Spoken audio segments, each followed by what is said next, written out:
सुरक्षित नौकरी खोजो। ज्यादातर कर्मचारी वेतन और सुविधाओं की खातिर नौकरी करने पर ध्यान केंद्रित करते हैं, जिससे उन्हें अल्पकाल में तो फायदा होता है, लेकिन दीर्घकालीन दृष्टि से यह अक्सर घाटे का सौदा साबित होता है। इसके बजाय मैं युवाओं को यही सलाह देता हूँ कि नौकरी खोजते समय वे इस बात का कम ध्यान दें कि वे कितना कमा रहे हैं और इस बात पर ज्यादा ध्यान दें कि वे कितना सीख रहे हैं। किसी विशेष पेशे को चुनने और चूहा दौड़ में फंसने से पहले वे सड़क पर आगे देखें कि उन्हें कौन सी योग्यताएं हासिल करनी चाहिए। एक बार जब लोग बिल चुकाने की आजीवन प्रक्रिया में फंस जाते हैं तो वे छोटे चूहों की तरह धातु के छोटे पहियों में चारों तरफ दौड़ने वाले बन जाते हैं। उनके छोटे रोमदार पैर बड़ी तेजी से घूमते रहते हैं, पहिया बड़ी तेजी से घूमता रहता है, लेकिन कल सुबह ही वे उसी पिंजरे में रहेंगे। नौकरी।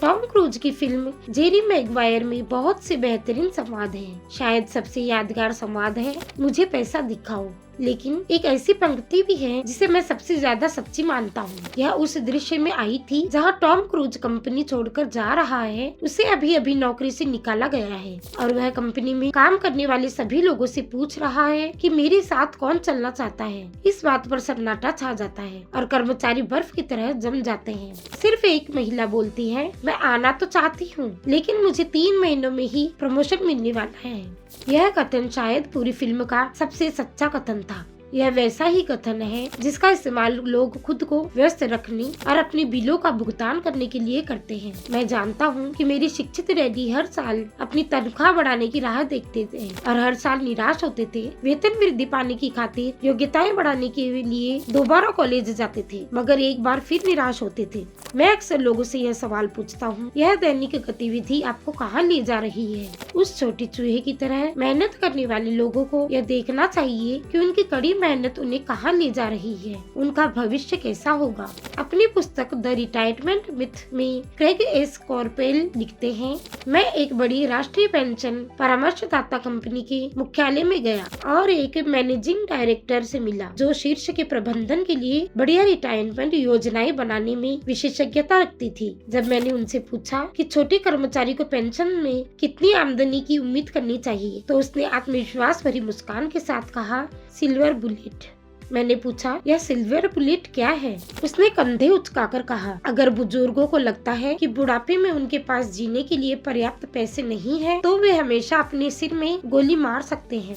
इसके बाद कॉर्पेल पुरानी परिभाषित लाभ सेवानिवृत्ति योजनाओं और नई 401 योजनाओं के बीच का फर्क बताते हैं। नई योजनाओं में ज्यादा जोखिम है, जो आज काम कर रहे हैं अधिकतर लोगों के लिए सुखद खबर नहीं है। और यह तो हुई सिर्फ रिटायरमेंट की बात। जब इसमें चिकित्सा और दीर्घकालीन नर्सिंग होम के इलाज का खर्च जोड़ दिया जाता है तो तस्वीर और ज्यादा डरावनी हो जाती है। आज भी समाजवादी चिकित्सा वाले देशों के कई अस्पतालों को इस तरह के मुश्किल निर्णय लेने की जरूरत होती है कि कौन जिएगा और कौन मरेगा। यह निर्णय विशुद्ध रूप से इस आधार पर लिया जाता है कि उनके पास कितना पैसा है और मरीज कितनी उम्र का है। यदि मरीज बूढ़ा है तो अस्पताल वाले प्रायः चिकित्सा पर सुविधा किसी कम उम्र वाले को देंगे। बूढ़ा गरीब मरीज कतार में सबसे पीछे पहुंच जाता है। जिस तरह अमीर लोग बेहतर शिक्षा का खर्च उठा सकते हैं, उसी तरह अमीर लोग खुद को जिंदा रखने में भी कामयाब होंगे, जबकि जिनके पास दौलत नहीं है वे मर जाएंगे। इसलिए मैं हैरान होता हूँ, क्या कर्मचारी भविष्य को देख पा रहे हैं या सिर्फ अपनी अगली तनख्वाह तक ही देख रहे हैं और यह सवाल नहीं कर रहे कि वे किस दिशा में बढ़ रहे हैं। जब मैं ज्यादा पैसा कमाने के इच्छुक लोगों के सामने बोलता हूँ तो मैं इसी चीज की सिफारिश करता हूँ। मैं सुझाव देता हूँ कि वे अपने जीवन के बारे में दूरगामी दृष्टि से सोचें, पैसे और सुरक्षा की खातिर काम करने के बजाय। हालांकि यह भी महत्वपूर्ण है, मैं सुझाव देता हूँ कि वे कोई दूसरी नौकरी कर लें जिससे वे कोई और दूसरी योग्यता सीख जाएं। यदि वे बिक्री की योग्यताएं सीखना चाहते हैं तो प्रायः मैं उन्हें किसी नेटवर्क मार्केटिंग कंपनी में शामिल होने की सलाह देता हूँ, जिसे मल्टी लेवल मार्केटिंग भी कहा जाता है। इनमें से कुछ कंपनियों के प्रशिक्षण कार्यक्रम उत्कृष्ट हैं। ये कार्यक्रम लोगों के मन से असफलता और अस्वीकृति का डर निकाल देते हैं, जो लोगों के असफल होने का प्रमुख कारण है। लंबे समय में शिक्षा धन से ज्यादा मूल्यवान होती है। जब मैं यह सुझाव देता हूँ तो अक्सर प्रतिक्रिया मुझे यह सुनाई देता है, ओह इसमें तो बहुत झंझट है, या मैं सिर्फ वही काम करना चाहता हूँ जिसमें मेरी रुचि है। अगर वे कहते हैं इसमें तो बहुत झंझट है, तो मैं पूछता हूँ क्या आप जिंदगी भर अपनी आधी कमाई सरकार को देते रहेंगे? अगर वे कहते हैं मैं सिर्फ वही काम करना चाहता हूँ जिसमें मेरी रुचि है, मैं कहता हूँ जिम जाने में मेरी कोई रुचि नहीं है, लेकिन मैं वहाँ इसलिए जाता हूँ क्योंकि मैं ज्यादा अच्छा महसूस करना चाहता हूँ और ज्यादा लंबा जीना चाहता हूँ। दुर्भाग्य से इस पुरानी कहावत में कुछ सच्चाई है। आप किसी पुराने कुत्ते को नई चालें नहीं सिखा सकते। जब तक कोई व्यक्ति बदलने का आदी ना हो, उसे बदलना मुश्किल होता है। जो लोग कोई चीज सीखने के विचार से प्रेरित हो सकते हैं और दोराहे पर खड़े हैं, उनके लिए मैं प्रोत्साहन के ये शब्द कहता हूँ। जीवन भी काफी कुछ जिम जाने जैसा ही होता है। सबसे दर्द भरा हिस्सा वहाँ जाने का निर्णय लेना है। एक बार जब आप यह निर्णय ले लेते हैं तो बाकी सब आसान हो जाता है। ऐसे में कई दिन रहते हैं जब मैं जिम जाने के नाम से कांप जाता हूँ, लेकिन एक बार जब मैं वहाँ पहुँच जाता हूँ तो व्यायाम शुरू कर देता हूँ, तो फिर इसमें मजा आने लगता है। व्यायाम के बाद वहाँ से निकलते वक्त मुझे हमेशा खुशी होती है कि मैंने वहाँ आने का निर्णय लिया। अगर आप कोई नई चीज सीखने की मेहनत नहीं करना चाहते तो इसके बजाय अपने क्षेत्र में ज्यादा विशेषज्ञता हासिल करने पर जोर देते हैं, तो यह सुनिश्चित करें कि आप जिस कंपनी में काम करते हैं वहाँ यूनियन हो। लेबर यूनियन विशेषज्ञों की रक्षा करने के लिए ही बनी है। गवर्नर का कोप भाजन बनने के बाद मेरे शिक्षित डैडी हवाई की टीचर्स यूनियन के मुखिया बन गए। उन्होंने मुझे बताया यह उनके द्वारा किया गया सबसे कठिन काम था। दूसरी तरफ मेरे अमीर डैडी ने जिंदगी भर कोशिश की कि वे अपनी कंपनियों में यूनियन बनने से रोके। वे सफल रहे। हालांकि यूनियन करीब आ गई थी, लेकिन अमीर डैडी हमेशा लड़कर उन्हें दूर भगाने में कामयाब हुए। व्यक्तिगत रूप से मैं किसी का भी पक्ष नहीं लेता हूँ, क्योंकि मैं दोनों पक्षों की आवश्यकताओं और लाभों को देख सकता हूँ। यदि आप स्कूल द्वारा सुझाए रास्ते पर चलते हैं तो उच्च विशेषज्ञता हासिल करें, फिर यूनियन की सुरक्षा में चले जाएं। मिसाल के तौर पर अगर मैं पायलट के अपने करियर में आगे बढ़ता तो मैं ऐसी अपनी कंपनी चुनता जिसके पायलट यूनियन दमदार हो। क्यों?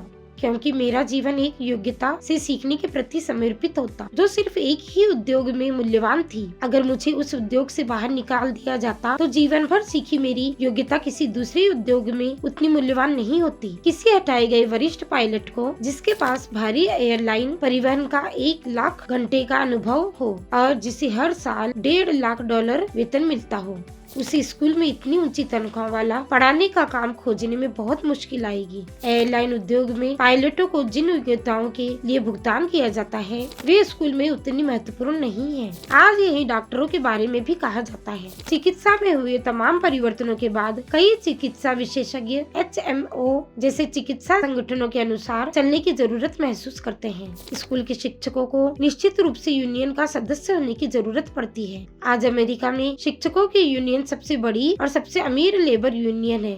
NEA यानी नेशनल एजुकेशनल एसोसिएशन का जबरदस्त राजनीतिक प्रभाव है। शिक्षकों को यूनियन की सुरक्षा की जरूरत इसलिए है क्योंकि उनकी योग्यताएं शिक्षा के बाहर किसी दूसरे उद्योग में कम मूल्यवान होगी। तो मोटा सिद्धांत यह है, उच्च विशेषज्ञता है तो यूनियन बनाओ। यही चतुराई भरा काम है। मैं कक्षाओं में पढ़ाते समय पूछता हूँ, आप में से कितने लोग मैकडॉनल्ड्स से ज्यादा अच्छा हैमबर्गर बना सकते हैं? लगभग सभी अपने हाथ ऊपर कर देते हैं। फिर मैं उनसे पूछता हूँ, अगर आप में से अधिकतर लोग ज्यादा अच्छा हैमबर्गर बना सकते हैं तो ऐसा कैसे है कि मैकडॉनल्ड्स आपसे ज्यादा पैसे बनाता है? जवाब स्पष्ट है, मैकडॉनल्ड्स कारोबारी तंत्र बनाने में उत्कृष्ट है। इतने सारे योग्य लोग गरीब हैं। इसका कारण यह है कि वे ज्यादातर अच्छा हैमबर्गर बनाने पर ध्यान केंद्रित करते हैं और कारोबारी तंत्र के बारे में बहुत कम जानते हैं या बिल्कुल भी नहीं जानते। हवाई में मेरा एक मित्र बेहतरीन चित्रकार है। वह काफी पैसे कमाता है। यह एक दिन उसकी माँ के वकील ने फोन करके उसे बताया कि वे उसके लिए $35,000 छोड़ गई है। वकील और सरकार के हिस्सा लेने के बाद माँ की जायदाद में बस इतना ही बचा था। उस चित्रकार ने इसमें से कुछ पैसों से विज्ञापन देकर अपना कारोबार बढ़ाने का अवसर तुरंत देख लिया। 2 महीने बाद उसका पहला 4 रंगों का पुराने पन्ने का विज्ञापन एक महंगी पत्रिका में आया जो बहुत अमीरों के लिए थी। यह विज्ञापन 3 महीनों तक प्रकाशित होता रहा। विज्ञापन विज्ञापन के प्रत्युत्तर में उसे एक भी जवाब नहीं मिला और उसकी सारी पूंजी इस विज्ञापन में चली गई। अब वह गलत बयानी के लिए पत्रिका पर दावा ठोकना चाहता है। यह एक ऐसे व्यक्ति का सामान्य उदाहरण है जो बेहतरीन हैमबर्गर को बना सकता है लेकिन कारोबार के बारे में बहुत कम जानता है। जब मैंने उससे पूछा कि उसने क्या सीखा तो उसका एकमात्र जवाब था, विज्ञापन बेचने वाले लोग बदमाश होते हैं। फिर मैंने उससे पूछा कि क्या वह बिक्री और डायरेक्ट मार्केटिंग में कोई कोर्स करना चाहेगा। उसका जवाब था, मेरे पास समय नहीं है और मैं अपना पैसा बर्बाद नहीं करना चाहता।